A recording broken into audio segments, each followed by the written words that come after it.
Olá, boa noite. Me pediram para falar sobre o caso do coach amoroso, né?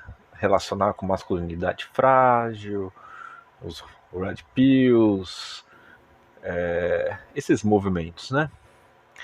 E eu vou tentar ser o mais sucinto aqui, porque é um assunto grande, complexo, e para isso eu vou destacar 4 pontos. O primeiro deles é, bem, quem procura um coach amoroso é porque tem frustrações na área amorosa. Acho que nem precisa ser psicólogo para saber. O segundo ponto é que existe uma manipulação, né, dos jovens, das pessoas ali que estão aderindo a esse movimento. O terceiro ponto é que esse é um terreno propício para pessoas com transtornos neuróticos, psicóticos graves. E o quarto ponto é que essa é uma estrutura patriarcal, machista, de mais de 5.000 anos que está com medo. Né? Que isso é medo. Mas vamos lá. Ponto 1.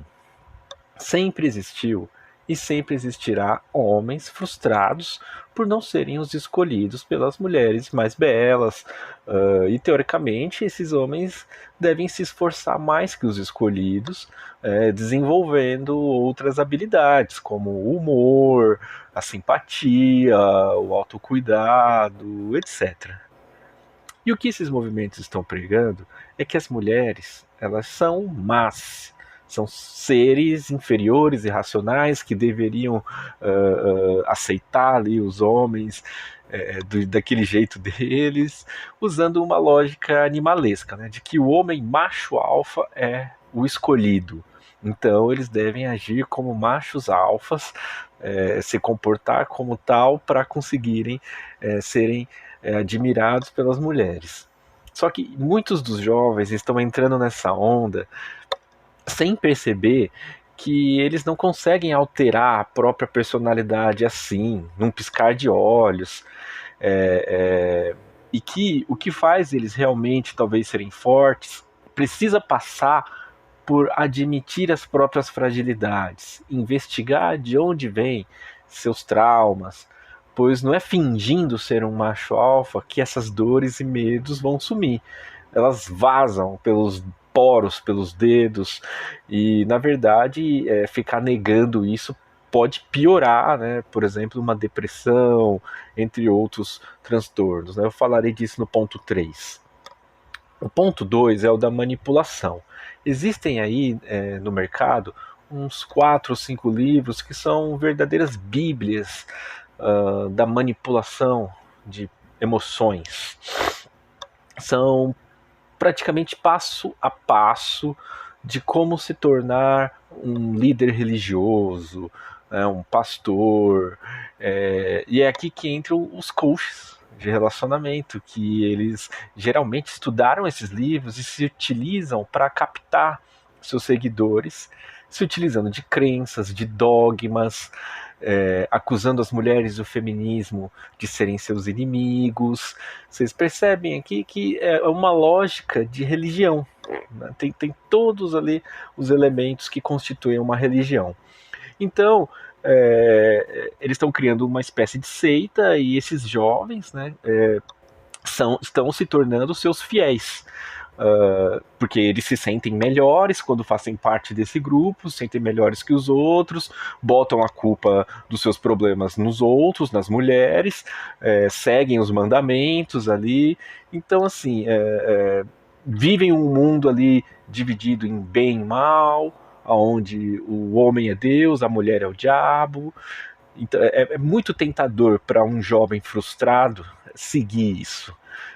O ponto 3, então, é que essa mistura de lógica e religião, com a anulação dos sentimentos de fragilidades do homem, é um terreno ótimo para a entrada de pessoas com distúrbios graves, transtornos sérios psicológicos. Por exemplo, a paranoia. Né? Eu observei no vídeo do Thiago, o coach do Campari, que ele tem muito medo das mulheres, né?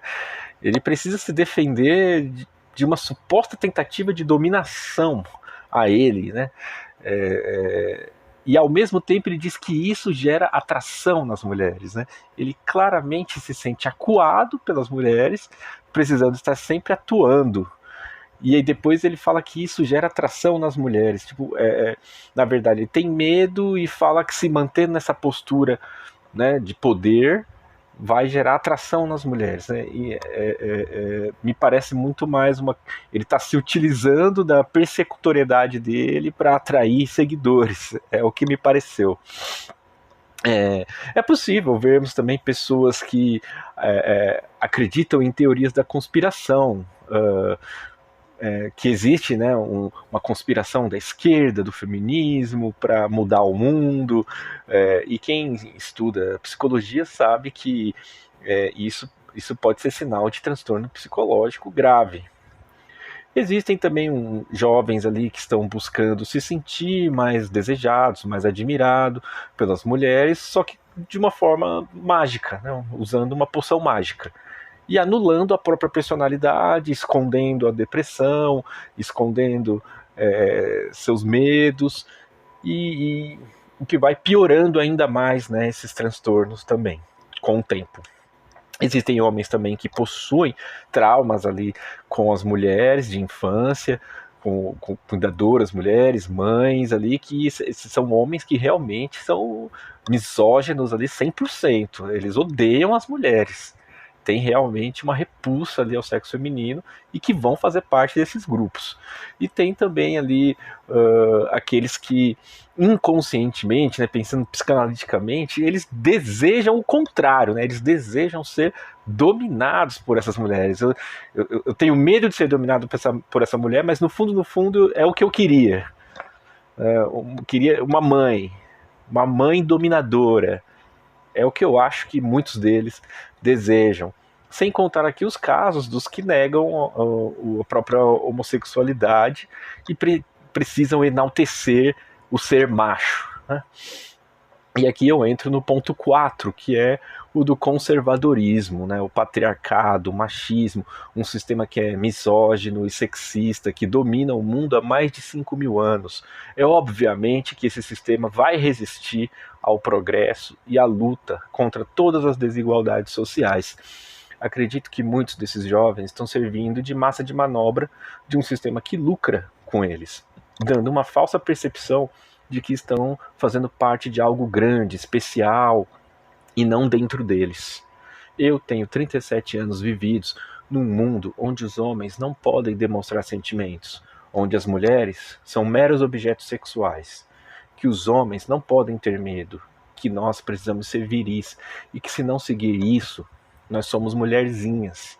Mas na verdade são homens muito frágeis, esses que dizem que tomaram a pílula vermelha, que enxergam a verdade, né? Nossa, sempre que você vê algo falando a verdade, já saiba que é manipulação. Então esses homens estão se vitimizando. Logo eles, que se dizem tão fortes, estão se vitimizando. Então é óbvio que eles são muito frágeis. E eu entendo que isso na verdade é um pedido de socorro. Essas pessoas precisam de psicoterapia, esses jovens precisam de psicanálise para aliviar essa sensação tão ruim que faz eles pensarem que uma red pill vai curar essas frustrações e essas impotências deles. Tudo isso traz reflexões mais profundas, por exemplo, sobre o papel das mulheres na sociedade em que vivemos, ocidental, né? E também uma outra reflexão que é o que é ser homem. São assuntos para próximos vídeos. E eu queria finalizar com algumas imagens aqui, né, do que aconteceu recentemente aí e que está relacionado com o que eu falei hoje. Obrigado.